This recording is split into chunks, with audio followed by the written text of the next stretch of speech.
And now we're live. Hello and welcome. I'm Nancy Sheed of Sheed Communications, and I am very, very, very, very excited to be here with Paula Davis.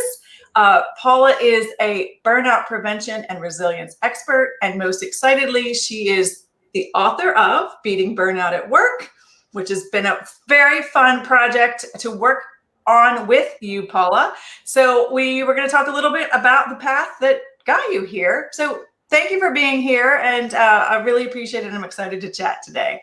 Oh, you're so welcome. I'm excited to chat about this too. I've been talking so much about the contents of my book and not the story of how the book came into being. And so I think it's going to be, I'm excited to talk about this part of the process. I know whenever I do book groups or anything, I say to people, now tell me about the book deal. Tell me about all that. And they're like, nobody asks about that. And I'm like, that's the stuff I want to know. So that's a perfect segue in to say, like, before we even get to the book, Paula, tell us about like your story, or as you and I like to call it, Paula's burnout story, right? It goes back before that, right? Right. So the book came into being because I burned out during what became the last year of my law practice, and I didn't know what burnout was, and I didn't know there was a word for it, and I just knew that my experience of stress and what I was going through was very different than what I had experienced in other aspects of my career. So, I mean, I was not new to stress, having gone to law school and then being a lawyer,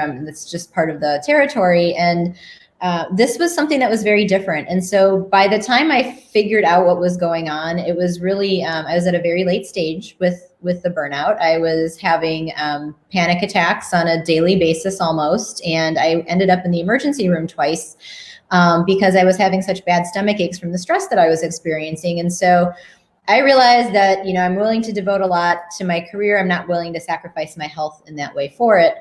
So I ended up deciding to go back and get a degree, a master's in applied positive psychology at the University of Pennsylvania, because I wanted to sort of take that mess and translate it somehow into other strategies that I thought could help other people, who were at work, not end up the way that I did. And was there something I could talk to leaders and teams and organizations about too in that respect? So that really kicked me off into my business and into, this second wave of my career.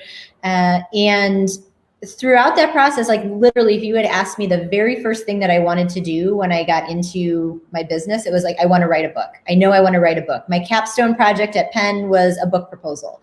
And so I was very, very focused on making that happen. And I didn't know where to start. And so then, you start to put the pieces together, and it's like, oh, you need a platform. Well, what is that? And, if you're going to write follow the traditional path to book, authoring, then you need an agent and the platform and all of this. And I had no idea what any of that was. And so I went about kind of putting those pieces in place, and really throughout, the last probably I would say 6 or 7 years or so, every now and again, I would have an editor or a publisher at a publishing house reach out to me and just say, look, we're thinking about, putting a book out on the topic of resilience. We think you might be a good person to author it. Could you put a proposal together and send it our way? So I did that probably half a dozen times, 4 to 6 times or so. And of course got 4 to 6 rejections, which to me was like, wait a second, you're asking me to, you asked, I delivered. What's the problem? There's no guarantee with any of this, as I quickly realized. And so, it was really great feedback for me, though. I would have, if I had gotten a yes at any other point in time, I would have put out the wrong book for me. I needed those no's, and those no's helped me take a step back and really, really think strongly about what kind of book and what path did I want to put out. Because for a very long time, I saw my book in the self-help section of the bookstore.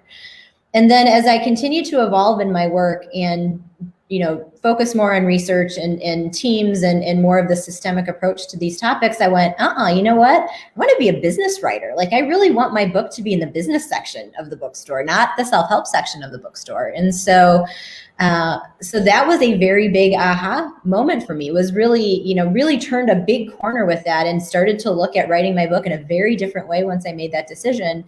And along came Brett at the Wharton School Press, and he said, hold on for 1 second. I'm going to interrupt because what I do want to ask you, as you said, the 6 to 8 before we get to the team and your pivot.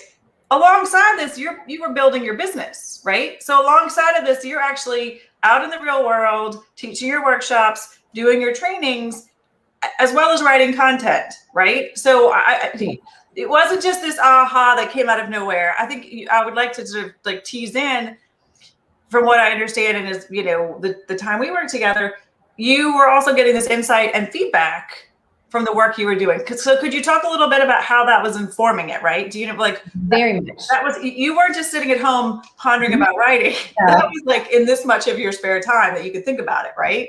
Exactly. And I mean, I think one of the things that you have to come to the table with if you want to be a successful business owner is you have to be willing to ask the right questions. You have to be willing to listen to the type of feedback that you're getting from your clients. You have to really start to dig into their challenges and become very curious about the world that they're experiencing. Because if I hadn't done that, I don't think I would have had the aha moments that I needed to have to really make this transition and make this pivot. And so, my business has evolved over the 10 years that I've had it. And you just sort of start where you think you want to start. And that was very much on the, the individual side of the equation. And, that's still some of the work that I do.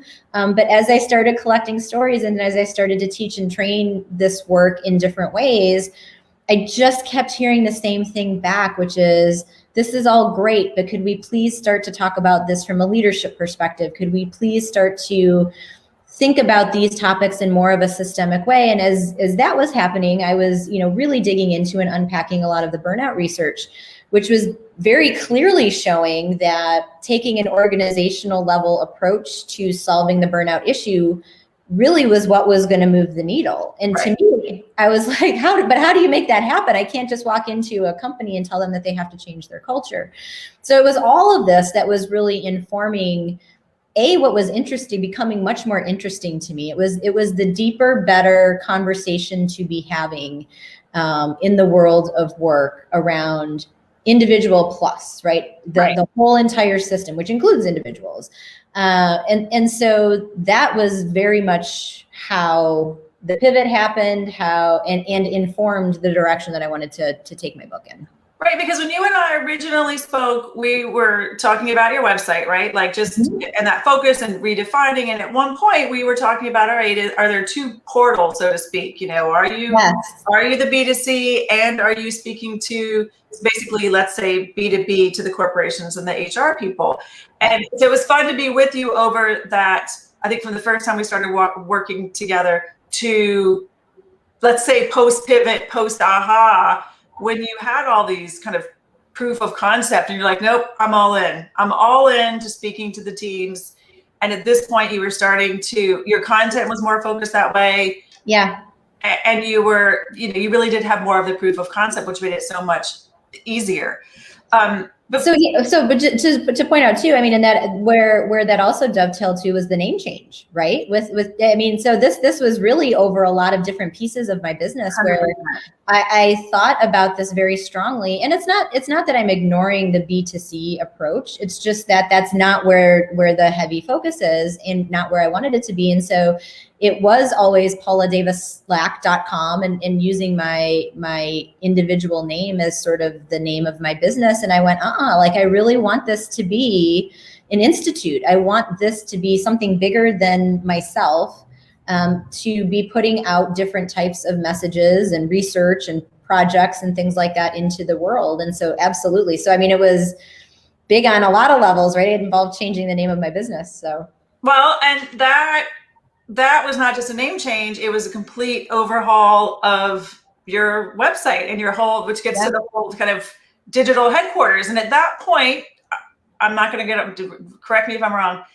The book was sort of not officially happening, but in the horizon as we were doing that. So there was a lot of intention, not just for the name change and putting this as the Institute, but also started to create this headquarters for where we did, you did want to house your book as well. So we thought about, SEO, so we were focused on the business, but at the same way, we were also focused on you, Paula, the expert, and setting up that book space, right? Like we were looking further away, even though I don't even think the book deal was done, right? When we were doing no, I don't even think Brett had approached me at that point, because it was really making this pivot and putting out that message into the world and getting enough runway to do that, and some articles, talking about the concepts in a different way. And I don't think that Brett would have sought me out had I not made that pivot, because I wouldn't have been found in the space in which he was looking. And so really, I think it was the pivot and the intentionality of that really set me up for the book to come into being, quite honestly. But yes, so enter Brett. So now you've got, we launched, I mean, at this point it was 2 years ago, 3 years ago. When did we, it was 2019? My years are some, I think it was 2019. Wow. So 2 years. Yeah. So the Stress and Resilience Institute website is launched. It's that in and of itself had its own team of web developer, Alex Lurch extraordinaire, and his, I'll put all these names. Yeah. Mike Scott. We'll put all the names and myself, put all the names in the credit, SEO support, right? And again, kind of a rearranging, refreshing all of your content with thoughtful intention.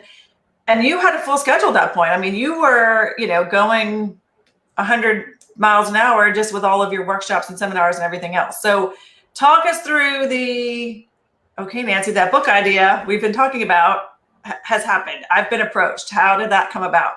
So I've been approached. And so it wasn't, as I mentioned before, it wasn't uncommon for me periodically to hear from an editor or a publisher in different publishing houses or companies to reach out to me. Because I have a pretty defined niche and area of expertise. And so I can be easily found sometimes for stuff like that. And so he reached out to me and he said, I've been following some of your work. I've been reading some of your articles. I'm at the Wharton School Press now. I think he had connected with me prior to joining Wharton School Press, right? He was somehow in my realm. And so then he reached out and he said, I'm at Wharton School Press and we're really looking at very strongly at wanting to put a book out specifically about burnout. And this would have been April-ish of 2019.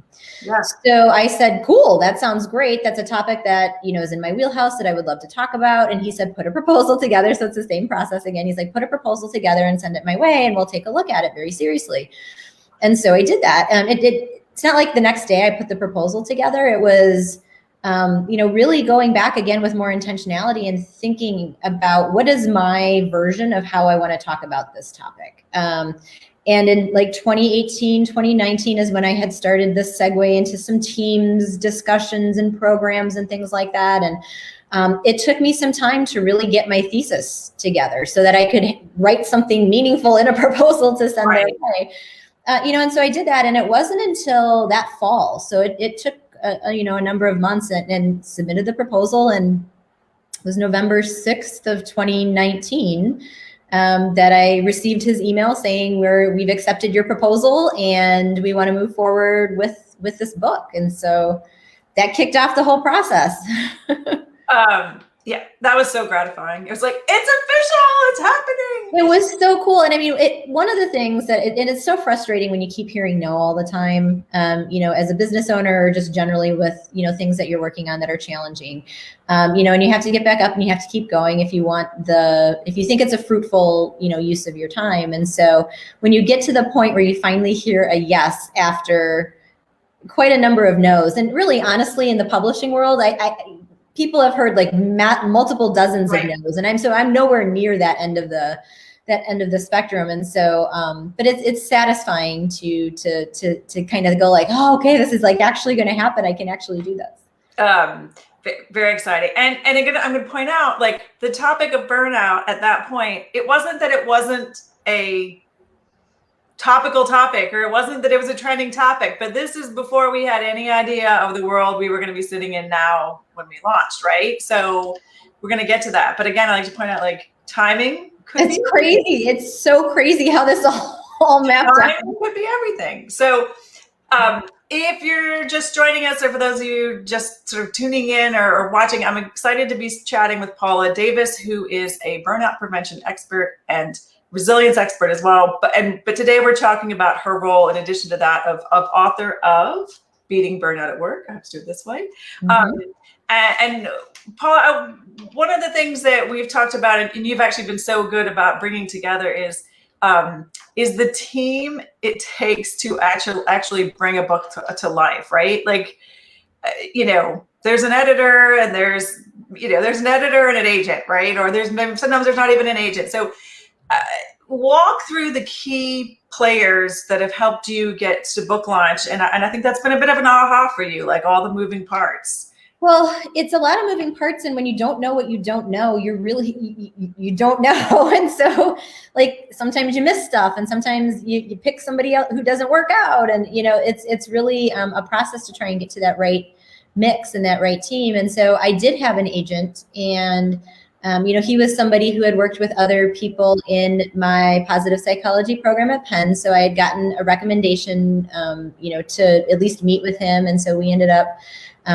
connecting, and he was very, so even though he didn't bring the actual deal to me, he was very instrumental in helping me kind of sort through all of the contractual pieces that go into play. So even as a practicing lawyer, and even though I practiced commercial real estate law, where I looked at contracts all day long for 7 years, there are so many different nuances in the way that the world of book publishing goes that I had no idea where my wiggle room was, or, what types of things I should be agreeing to and not agreeing into. And so that was very helpful for him. But yeah, so then you've got your editor, you have, somebody who's usually at a higher level up in the, within the publishing company itself, who is, just kind of shepherding you through the process. And you set very strict deadlines, which the former lawyer in me loves. I was so happy with the deadlines, and that was great. And we would work your content around those deadlines carefully. Of like, okay, Paula, I'm not going to hear from you this month. There will be exactly no like I'm newsletter, writing, no nothing.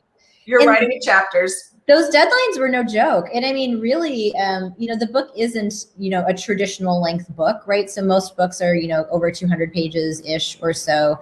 Some can be over 300 pages on this particular topic. And I didn't want to do that. I mean, part of the reason why I said yes to the Wharton School Press, so this wasn't just, they asked me for a proposal, I send it, and then they said yes. This was me also very much asking very thoughtful questions of them and saying, we just had a match, right? It was just a really good fit, because the type of book that they wanted to put out was the type of book that I wanted to write. I wanted it to be a short, to the point, very strategy and story driven business type book about burnout. And for a whole host of reasons, that was really important to me. And so that was really their model, quite honestly. And so the fit was really good. So I emphasize that as well, because it can be great to hear a yes, but if you pair up with the wrong group, you're now stuck with them for like a year to a year and a half, going through this process. So that was very intentional. And so it's very strict deadlines, very much like you have a month to turn in 3 chapters. And, so it was every weekend, most of 2020, every weekend I was writing something or reading something with regard to my book. And again, the process actually went pretty quickly. That was a tight time frame for a traditionally published book. Yes, it was slightly shorter, but that was still a pretty fast turnaround time from signing a contract to delivering final manuscript, and we won't even get into launch period. Yes. That's a whole nother thing. A whole other story. So you have agent, editor, other publishing support team, right? And then helping on the what you brought to the table. We had your new website, so you had you've got a great website team. I'll call myself content supporter, concierge, conductor, a virtual assistant to help you just keep all the moving pieces going. Yes. And you brought in another key player as well to help you when we started moving toward book launch, right? Yes. So for PR support. So this was really this was always very, very important to me. So being able to bring that business lens to the actual process of getting the book out into the world was very important, because I cannot tell you how many colleagues and friends of mine have written books that just, they wrote a book and that's sort of all that happened. And I never understood, why would you spend all of that time and money and attention to write a book and put that out into the world and not promote it. So I knew very, very early on that was something that I wanted to do. And it was very important for me to bring in somebody who had a lot of expertise marketing books, publicizing books specifically. And so that led me to one of my new besties, my publicist, Pam Peterson at Cave Hendricks. And, just right away, just again, going through that process of vetting PR folks, right? They weren't the only place that I talked to. And then making a decision about, bringing on that help was really the next big moment. And it quite honestly has been one of the best business decisions that I have ever made. I mean, you don't realize I had never used PR help before in my business. And so you don't have the understanding and the perception of the different people who they can put your book in front of, and the different levels of people who could see your book who otherwise wouldn't. And you're on people's radars in a way that you wouldn't have been otherwise. And so that was hugely instrumental. That was as important of a fit as finding the right publisher to put it out there. I love that. So I want to now sort of, you got the team together. Mm-hmm. The book is done. Mm-hmm. All these moving pieces and parts, short time frame, right? I mean, but it was still, everybody kind of had their part to play. And what did it look like from your end? I mean, you were fantastic about bringing everybody together, and sometimes just to get everybody in the same room to be like, who's doing what, and getting it out of email and Google Docs. What was the most helpful thing to you, Paula, or what was the biggest kind of aha as we went to the point of like, okay, we are officially in launch mode, the beginning of this year in a pandemic when your topic is very topical. And I'm going to be honest to say, there are other burnout books in the world, right? So these were this is what was going on around us as this was happening. What did it look like from you, or what was important to you, or what did you, kind of learn, or was your biggest aha? For me, it was really the coordination of all of the moving parts and pieces, and trying to get everybody sort of swimming in the same direction. Right. And really understanding that needed to happen pretty quickly. So like my publisher and editor needed to understand the role that you were playing and how we were going to be putting things on social media, because we wanted to corral them in and loop them in as well, so that they could then also share and reshare posts. So that has been very intentional. The intentionality of all of this, I think, has been very helpful. So it's getting everyone kind of on the same team, going in the same direction, but also being very intentional and very clear about whose role, who's doing what and at what point. Because, the Wharton School Press, my publisher, has been fantastic about also, finding very key, places to publicize my book within the Wharton School community and within the University of Pennsylvania community. And so we had to coordinate that with what some of the things that Pam was doing, and then all funneling through, how do we talk about this on social media, and how do we put it out there in the right way, and how do we phase it, and when's the right time to actually talk about the fact that you're launching a book? Because if it were up to me, I would have said something like way earlier than we did. And you all were like slowing me down. Like, you have to wait for a call to action, wait till they can actually do something. And I'm like, this makes a lot of sense. But I really want, you just get so excited about wanting to put that news out into the world. Right. So being the key word that I come back to is intentionality. Just being very intentional with all of the phases in the moving parts, so that everything sort of happens in a coordinated way. Right. And I think,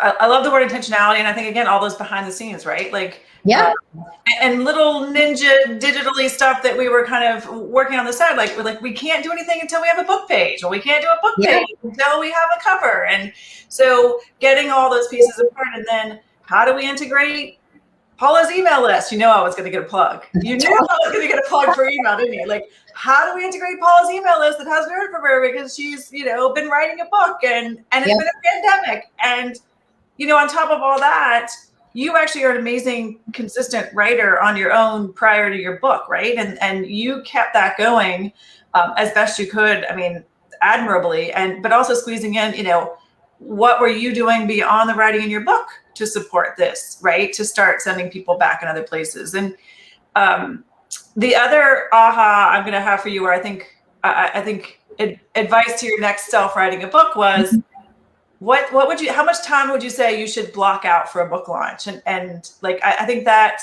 you kind of have to clear the decks, right? Yeah, and I way misunderstood that. So here I'm thinking, I mean, my business has been very busy for the last several years. And so particularly, last year was just a crazy year. So, going into, so much excitement about writing a book, starting to write the book. Oh, a pandemic hits. I make my living in my business traveling on airplanes to go speak in person in front of people. I see that all evaporating and changing within a matter of weeks. Now I have to take my book writing hat off and say, I need my business to survive. I have to pivot here in my business. What do I do? Am I even going to have I'm going to have a book, but am I going to have a business? By the time this year is done, and what I thought was going to be a short-term thing obviously turned into very much, a marathon instead of the sprint that I was hoping it would be. So I had to focus bandwidth on that. I mean, that was an immediate triage that I had to take care of, and then come back to, exploring what this meant for my book. And so, it would have been very interesting. I don't know now what it's like to write a book not in a pandemic and like have to shift your business and pivot and talk about it differently. So fast forward to, launching the book and in the weeks leading up to that. I don't think there's no way you could have predicted back on November 6th, 2019, that when we went to launch the book on March 16th, 2021, this is the topic that like everybody in a business world was talking about and interested in and cared about. And people were just feeling stressed and overwhelmed and tired and burned out and this whole swirl of things. And so really very quickly, it was for me sort of like drinking from a fire hose. And to Pam's credit, she's brilliant and she's amazing. And the fact that this was a very hot topic also led into the fact that it just like everyone wanted to talk about it. And so, there were days, and there still are days where, I'm bouncing from teaching a workshop to being interviewed, to coaching a client, to being interviewed again. And, it's just every day, just switching hats constantly, hour to hour, because everything is so scheduled, but it's so much fun. I love, like, I could talk about this all the time, like all day, every day, talking about, the book writing process and promoting the book and talking to people about the ideas that I have, and then hearing people be receptive to my ideas. Because that's the other thing. I didn't show anybody a draft of anything that I wrote. And so you sort of like put this thing out into the universe and you hope that people like it, but I didn't know what to expect. And so it was great. The reception has been fantastic. And, but absolutely to your point, you've got to carving out the time. You have to successfully promote your book and get it out there the way that I think is important when you spend all of this time and energy putting your heart and soul and words onto page. Think of it as a second job. It is a lot of time and attention and energy. Wait, you've done an amazing job at your second job that you didn't know was going to be I didn't know it was going to be my second job. Exactly, to be your second job. And Paul, I feel like we're still in launch mode, even though the book came out in March. I'm going to keep showing it, and I also want to show like how thin it is, look how easy. It's a very easy read. So I still feel like though we're in launch mode in terms of it being discovered, in terms of the content being relevant. Yeah. But I always like to say sort of this has legs. It's not over. Like it doesn't just end 6 weeks after the book launch. Like it's now a tool in your toolkit. So how do you see the book and your role as an author serving you going forward? So for sure. I mean, the nice thing is now it's a tangible thing that I can talk about and give to people that exists now out in the world in a very different way than say like an article on Forbes that I have written, right? It's like something I can hand to people. And I think quite honestly, as the world starts to open up. So first of all, when I give workshops and when I give speaking engagements, it's always something that I bring up. I always let people know, because no matter how much PR happens, there are always going to be lots of people who don't know that you've written a book and they don't know that it exists. So you have to keep telling them about it. And so anytime I do any type of event or speaking, it's certainly something that, you know, I want to go along with that. But here's another interesting kind of aha that I had as well. So I think it was the day of the book launch. I can't remember the exact day that it was. I went to the wine shop down the street, and I wanted to get some bubbly to celebrate. And so I love my champagne, and so I got my bubbly and I was checking out, and the checkout person was like, "Oh, you're having a celebration or something?" You know, he's like, "What's going on?" And I said, "Oh, my book launch today, and I'm so excited." And he said, "That's amazing. What's it about?" And so I was telling him, and he's like, "Oh, we need that here." You know, that's kind of somebody's response. And what I wished I had done is that I had like a book to give him, and I just would have, and I would have said, "Here, just take it." And so I have my copies of books, and so I'm starting to think of them as sort of like a fancy portable business card. And so I'm going to keep a few of them in my handbag with me, so that when I get, you know, back out into the world, you know, even more, I'm at the airport or something, and somebody asks, "What do I do?" Here you go. Here's a book. I love it. You know, just to continue to find ways to kind of get it out into the world. I love it. Well, it's a tough. Well, I'm biased, but it's a topic we all need. So I'm going to read it. Beating Burnout Work, Why Teams Hold the Secret to Well-Being and Resilience.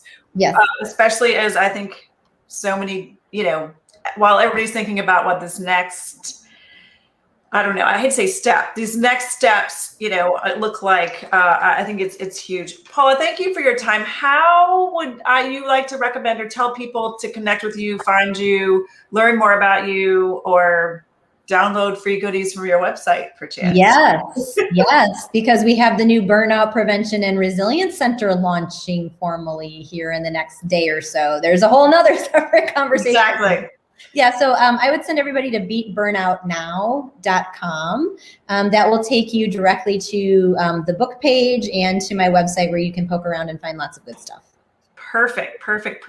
Thank you, Paula, so much. It's been a delight to be on this journey with you, and I really appreciate your time and sharing your story, and again, the behind the scenes of how it all came together or has come together so far, and to be for the next part of the adventure. Thank you. I really appreciate it. And I couldn't have done this without you. I mean, I've learned so much from you, and you know, the way that I think now about like calls to action, first of all, like, that I should have them, and well, the way that you say things in terms of how you put it out on social media, like, actually matters. SEO, Nancy, what is SEO? What? No, I didn't know what SEO. Nancy, when I Google things, it comes up fine for me. Aha, friend. Let me talk to you about SEO and that's optimizing your website. Exactly.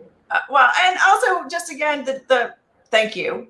And then what you don't know, some of those things you don't even need to worry about, but I'm happy to worry about them for you, or translate to the likes of web designers and you know, these other people. So you get to be the expert at what you do, and you get to be the expert at what you do. I try to be the expert at what I am and help you figure out what you don't know. Yeah. On that note, Paula, thank you so much, and I will put details about how to connect with Paula in the notes here. And thanks so much. You're so welcome. Thank you.